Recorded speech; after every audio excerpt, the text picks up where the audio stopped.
Observations with Robert Meyer Burnett.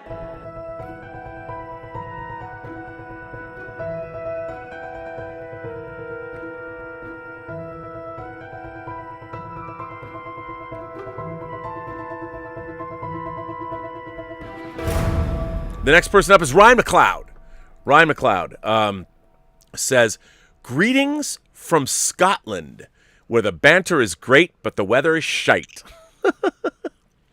Rob, I'd like to get your take on how studios, in particular Warner Brothers, have been measuring success of their franchise releases during the pandemic. Many of my fellow Dune fans online have been nervous for the potential of a sequel, given the HBO Max release affair. In my mind, WB have been measuring based on what a film could have earned outside of the pandemic rather than what they actually did. In an example for either Mortal Kombat or Godzilla vs. Kong, in my mind's eye, I imagine a number cruncher behind a desk, combining theater tickets, HBO Max views, social media mentions, merchandise sales, audience score, critic score, and other factors like these into a gigantic spreadsheet to estimate how much it could have made under normal circumstances, and planning the franchises further on that. Thankfully, in Mortal Kombat's case, it was a low-budget affair to begin with, so I don't expect the bar to be too high for that. Question is, do they increase the budget for bigger and better spectacle on the big screen, or keep the budget low and make it an HBO Max franchise? Time will tell.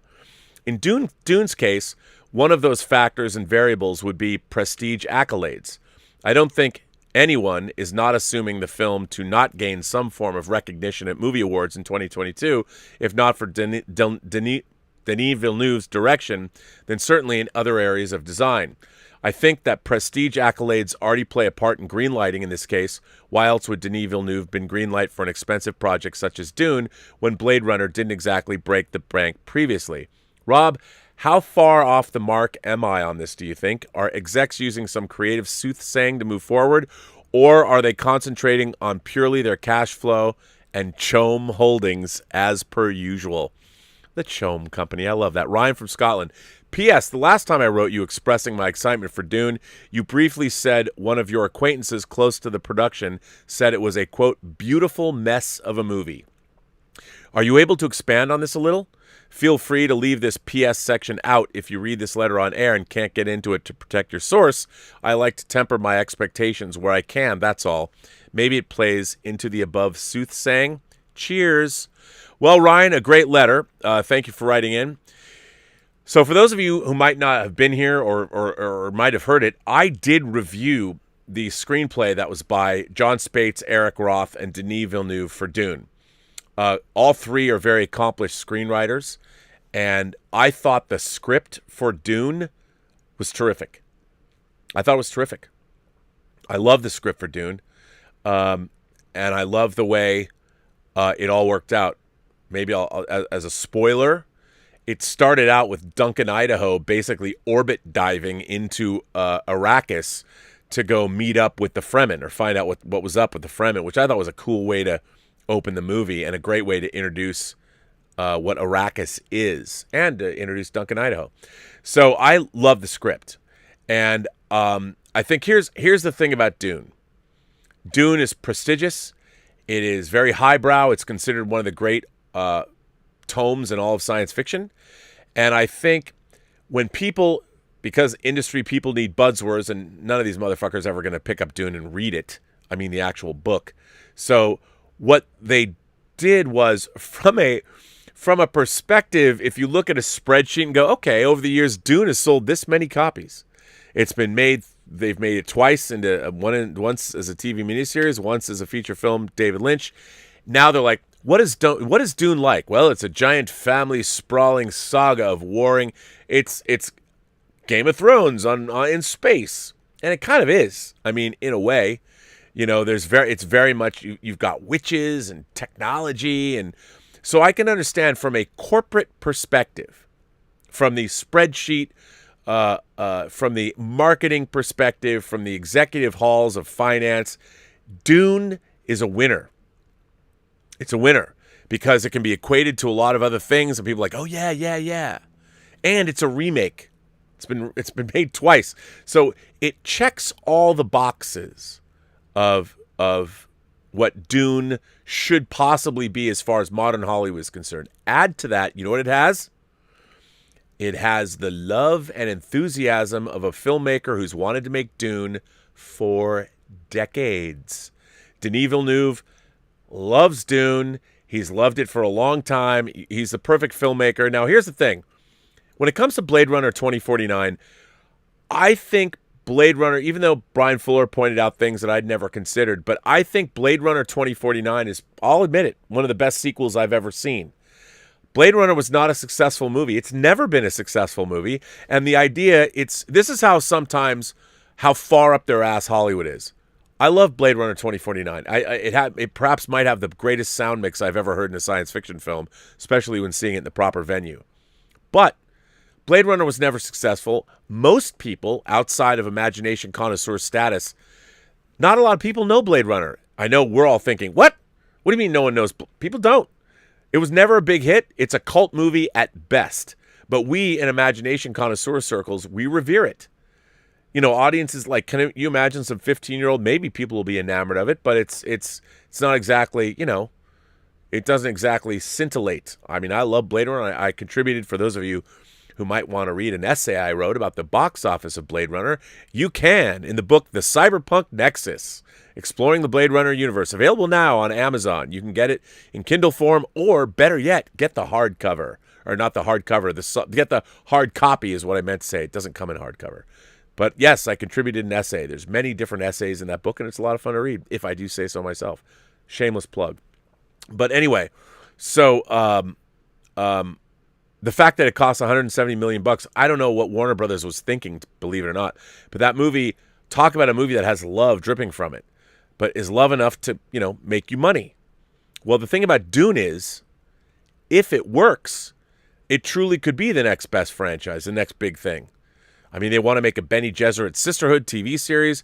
And of course, what they're planning, at least how it's been explained to me by industry insiders, that they were planning, if it all works out, to make 3 Dune movies. Dune, Dune Prophet, and Dune Messiah. Dune Messiah is the actual 3rd book in the, well, it's the second Dune book, but what they want to do is, Dune is only, so those of you who don't know, Dune, unlike David Lynch's Dune, Dune that's coming out is only the first half of the book Dune.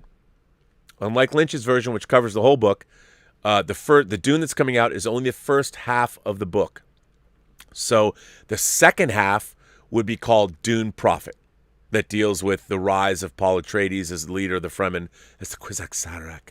And then the 3rd movie would be Children of Dune, and it would be the end of Paul Atreides' story, which, for those of you who read the book, spoiler alert, doesn't end well for billions of people. But so that's what they would do. They would tell those 3 stories. That's the plan. It would be the Dune trilogy. And I guess it was hugely successful. You would then go on to make Children of Dune, God Emperor of Dune, Heretics of Dune, and Chapter House Dune, which is all of the 6 Dune books that Frank Herbert has written. So and great. I mean, yeah, there's the Kevin J. Anderson and Brian Herbert ad infinitum books, the Butlerian Jihad and all that stuff. You can read all that stuff, but to me, there are 6 Dune books. And the spin-off books, you know, whatever. But to be fair, I haven't read them. I've read only the 6 books that James Herbert wrote. But they want to make the first 2 into 3 movies, which makes sense.